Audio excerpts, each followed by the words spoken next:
저희가 아시는 것처럼 제품 하나는 똑소리 나게 정말 화면빨만 딱 받아도 환하게 나타나시는 우리 김혜령 국장님 여러분 다 아실 거예요. 그래서 그런 부분에서 모임할 때 아무나 이렇게 초대하면은 든든하다는 생각을 많이 하고 있어요. 그래서 김혜령 국장님이 어떤 제품으로 갖고 나올지 모르지만 여러분들 나오실 때 뜨겁게 박수 한번 보내줬으면 좋겠습니다.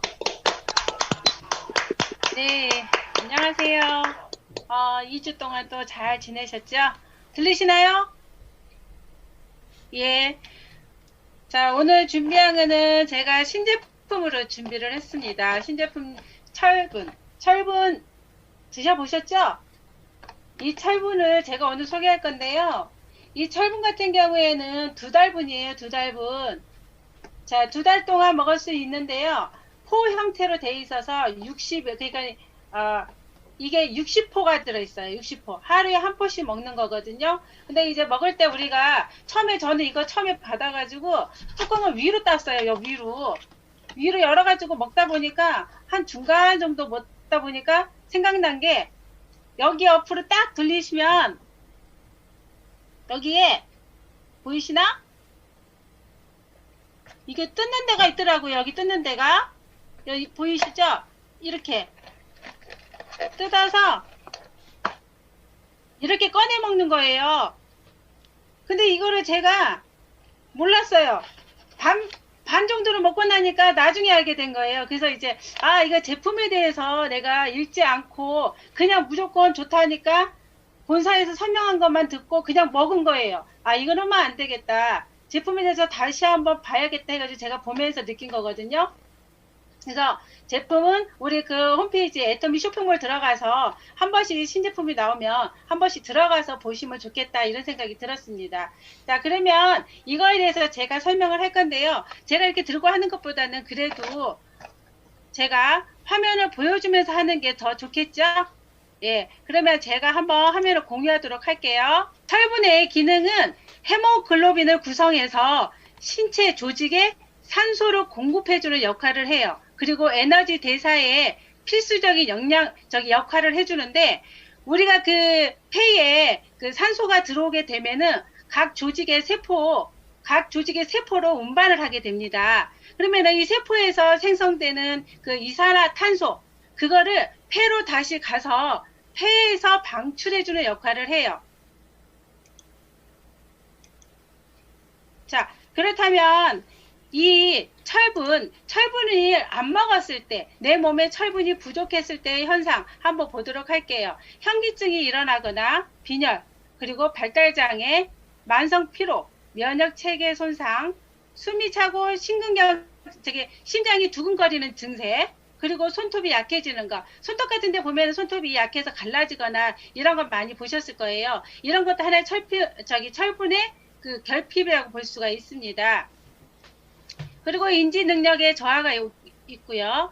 또 피부색이나 혀, 그리고 눈 밑에 눈꺼풀 여기 밑에 아래 눈 꺼풀 밑으로 이렇게 뒤집어 보면요. 그 부위가 붉은색에 보이는 게 아니라 약간 연한 흰색에 가깝게 보인다는 것은 바로 철분이 부족하다는 거예요. 그래서 그런 것들을 한번 나는 입술이 창백하거나 혓바닥이 창백하거나 또는 피부색이 하얗게 이렇게 창백한 얼굴로 보인다든가 이렇게 했을 때도 철분이 부족하다는 거, 그런 거를 조금 기억해 두시면 좋겠고요.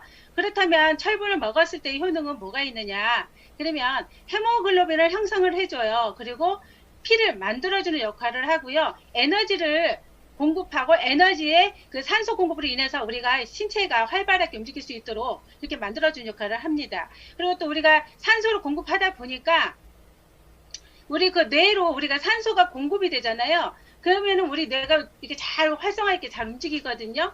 그런데 뇌에 산소가 공급되지 않았을 때는 두통이 온다든가 어지러움이 온다든가 이런 게 나타나요. 그래서 이게 산소 공급이 얼마나 중요한지, 우리 몸에는 산소가 각기 그 세포 조직에 들어가서 산소 공급을 해서 우리 몸이 유난하게 잘 움직일 수 있도록 만들어주는 역할을 하는데, 그렇게 산소가 잘 운반되게 하고 피가 만들어져서 잘 순환이 되게 해주는 거는 결국에는 철분이 중요하다, 이렇게 말씀드릴 수가 있어요. 그리고 또 면역력에도 도움이 되고요. 또 빈혈이나 피로 개선에 상당히 도움을 많이 받습니다. 철분이 부족하다 했을 때 우리가 피곤해 이런 거는 사실 많이 못 느꼈을 거예요. 근데 사실 그 피로도 사실 철분이 부족해서 우리가 피로도 느낄 수 있다는 거를 그렇게 알고 계시면 좋을 것 같아요. 그래서 우리 철분은 보시면은 철분에는 우리 그 스페인산 피로인산 제2철이라고 있어요. 이걸 사용을 했고요. 이 철분에는 햄철과 비햄철이라는 게 있어요. 햄철이라는 거는 동물성 성분에서 추출해낸 거고요.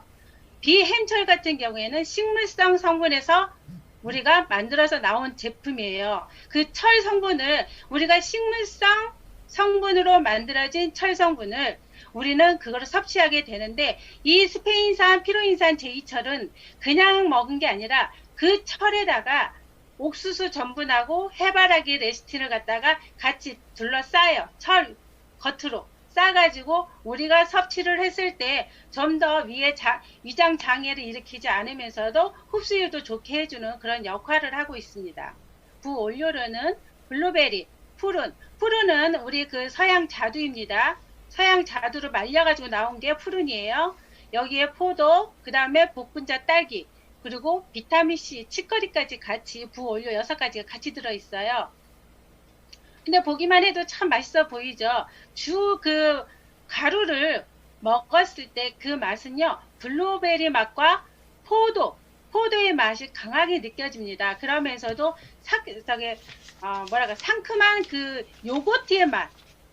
요거트의 맛이 같이 느껴지는 그런 철분제예요. 그 철분제에 비타민C가 들어가 있는데, 비타민C가 들어가줌으로 인해서 우리 철분을 몸속으로 흡수시키는 데 도움을 많이 줘요. 그래서 비타민C까지 같이 첨부해서 이렇게 같이 부원료로 넣어준 거예요. 이 철분은 우리 먹어야 될 사람들, 어떤 사람이냐면은 임산부나 수유기 여성이라고 돼 있잖아요. 임산부 같은 경우에는 우리 그 일반인은 권장량이 12mg이에요. 그러면 그 12mg이 우리 지금 그 한 포에 12mg이 들어있어요. 그래서 우리 일반인은 그거 한 포 먹으면 하루 권장량이 끝나요. 근데 이게 12mg이 다 내 몸속에 흡수가 되느냐? 그게 아니고요. 다 흡수가 안 돼요. 우리 몸은 그 철분이라는 거는 소화가 잘 안 되고 흡수가 잘 안 되기 때문에 우리가 계속 먹어주는 거거든요. 근데 임산부 같은 경우에는 왜 2배로 먹어야 돼? 2배로 먹어야 되는데, 이분 같은 경우에는 임신 중기가 되면은 엄마의 몸속에 있는 철분을 애기 태반 있잖아요. 태반에서 철분을 엄마의 몸에 있는 철분을 뺏어서 자기의 그 태반으로 쌓아놨다가 그 애기가 자라면서 그 철분을 계속 자기가 필요한 만큼을 빼서 쓰는 거예요.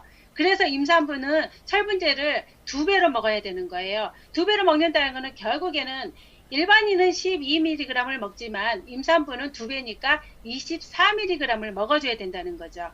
그렇게 해서 먹어줘야 되는 거고, 또 하나는 또 성인 여성, 특히 여성들, 남성은 뭐 생리를 안 하잖아요. 여성분들이 생리를 하기 때문에 그 출혈을 많이 해요.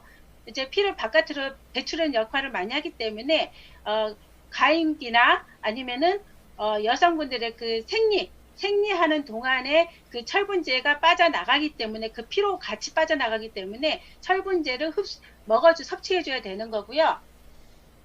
또 병원에 가서 철분이 부족하다, 빈혈이 있네요, 이런 분들 있잖아요. 그런 분들은 철분제를 먹어주면 좋은데요. 이렇게 저도 빈혈이 있어가지고 병원에서 진단받는 게 빈혈이 있다고 그러더라고요. 아주 심한 빈혈이 아니기 때문에 걱정할 필요는 없지만 그 철분을 섭취할 수 있도록 많이 부족한 거를 채우라는 식으로 얘기를 했었거든요. 근데 이제 그 철분제를 제가 임신했을 때만 먹고 안 먹었었어요.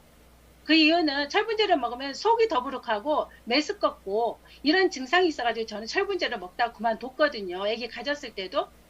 근데 지금은 제가 그런 두려움에서 거기서 벗어나지 못한 상태에서 우리 애터미에 철분제가 나온다는 소리를 제가 1년 전인가 아마 들었어요. 그게 근데 그 철분제를 기다렸죠. 이거는 어떨까? 이거 먹었을 때 나한테 속이 메시껍거나 뭐 위장장애 있거나 변비가 일어나지 않을까? 이런 생각을 많이 했었는데 의외로 이 철분제를 먹고 속이 메시껍거나 소화가 안 되고 뭐 그런 거는 없었어요. 그래서 상당히 저한테는 잘 맞았다 이런 생각이 들어서 철분제를 계속 먹고 있는데, 이렇게 빈혈이 있으신 분들은 철분제를 보충해 주시는 게 좋겠고요. 또 성장기 애들이나 청소년기 이런 아이들, 또 어린 아이들, 이런 아이들은 꼭 먹어줘야 되는 이유가, 이 아이들은 피가 계속 만들어지거든요. 그리고 이 몸이 많이 움직여지기 때문에 이 아이들은 그거를 철분제를 먹어줌으로 인해서 산소 공급을 많이 생성을 시켜 산소 공급을 시켜서 우리 몸의 조직이 잘 이렇게 건강하게 해줄 수 있도록 그렇게 해주는 철분제로서 우리가 꼭 보충을 할 수밖에 없는 그런 철분제다 이렇게 생각을 하시고, 아이들에게도 먹여주시면 좋고요. 아이들 같은 경우에는 우리 철분제를 한 포를 다 주는 게 아니라 반포 정도만 주시면 돼요.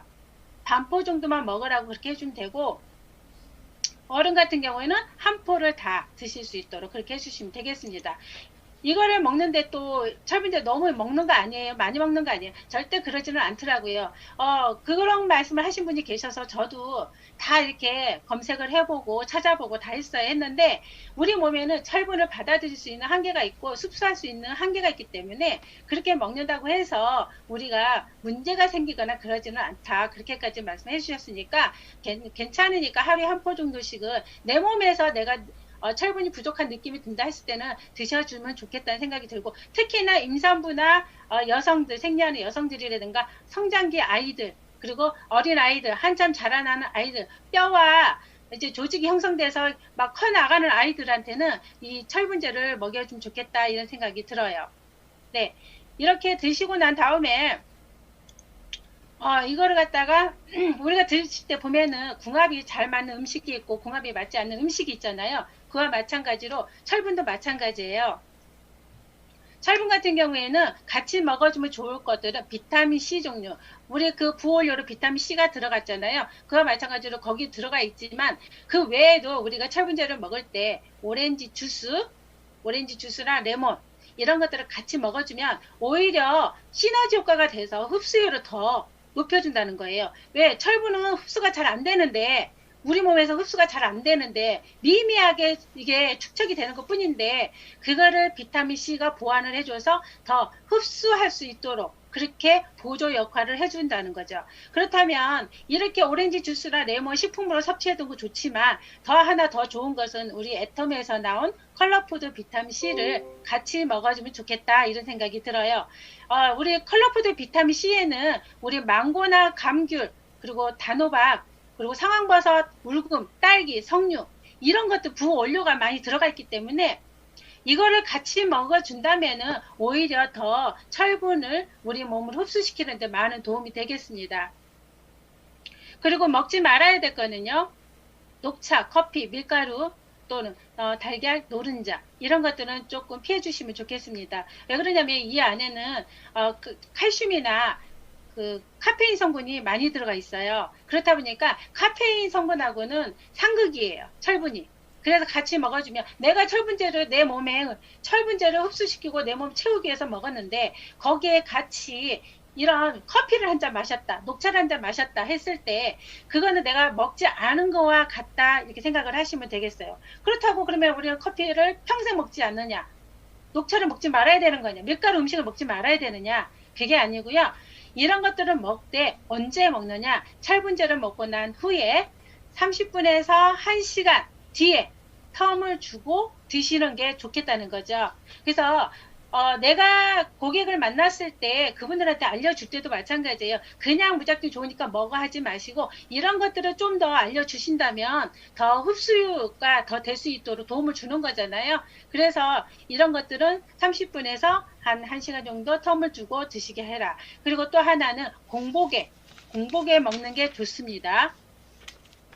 자, 식사 전에 공복에 먹는 게 좋은데 철분제를 왜 그럼 그렇게 먹느냐? 다른 음식하고 같이 밥을 먹거나 하고 난 다음에 바로 먹게 되면은 거기에 영양분하고 같이 이렇게 경쟁을 해서 흡수되는, 서로 흡수시키려는 그런 성질이 있어가지고 철분이 들어갈 수 있는, 거기에 함께 들어갈 수 있는 그런 힘이 없어요. 그래서 이왕이면은 좀 더 아무것도 먹지 않은 공복 상태에서 먹어주면 오히려 철분 흡수가 더 좋아지고요. 흡수력이 좋아지고 또 그 후에 음식을 먹어주는 게 오히려 더 영양에 도움을 주겠다, 이렇게 생각을 하시면 되겠습니다. 그리고 이 철분제는 드실 때 만약에 드시고 나는 공복에 먹어서 먹었는데 속이 쓰려요? 속이 안 좋아요. 더부룩해요. 이런 분도 계실 수도 있어요. 그런 분들도 계실 수 있으니까 그런 분들은 식사하시고 한 30분 후에, 우리 일반 약도 마찬가지 30분 후에 먹게 되어 있잖아요. 흡수가 제대로 되게 하기 위해서 그렇게 하는 거거든요. 그와 마찬가지로 철분제도 식사하시고 30분 이후, 그때나 그 다음에 그러니까는 식사와 식사 중간식 있잖아요. 그 중간 시간대에 먹어주는 것도 괜찮다, 이렇게 말씀드릴 수가 있겠습니다. 그리고 이 철분제는 또 사람마다 또 이런 것도 있어요. 모든 게 다 흡수가 잘 되는 게 아니고요. 어떤 분한테는 변비도 일으킬 수 있거든요. 그런 것도 감안을 하고 계셔야지 돼요. 근데 저 같은 경우는 아직은 변비나 이런 게 위장 장애나 이런 것들은 없었습니다. 그래서 혹시라도 그런 분들도 있을 수 있으니까요. 그런 것도 참고해 주시면 다른 분들한테 말씀을 해 주실 때 참고가 되지 않을까, 그런 생각이 들어요. 예, 이렇게 해서 우리 철분까지 오늘은 간단하게 이렇게 설명해 드렸고요. 내년에는 2021년 소띠해래요. 소띠해인데 열심히 일도 해야겠지만 또 손은 부지런하잖아요. 부지런하기 때문에 우리도 열심히 부지런히 일하면 좋은 결과가 있을 거라 생각이 들고요. 제일 중요한 거는 건강. 우리 코로나19로 인해서 많이 움츠려든 우리 마음과 몸이 그것으로 인해서 우리가 건강을 잃지 않게 우리가 서로가 좀 건강을 좀 챙기시고요. 또 가정의 행복이 늘 가득해서 늘 행복하게, 애터미도 함께 행복하게 했으면 좋겠습니다. 네, 이상입니다. 우리 김현우 목사님 오늘 철분 저도 잘 몰랐었는데 주원료, 부원료만 해도 정말 맛있겠다는 생각이 들어서 오늘 감사합니다. 오늘 다시 한번 우리 김현우 목사님한테 박수 한번 보내줬으면 좋겠습니다.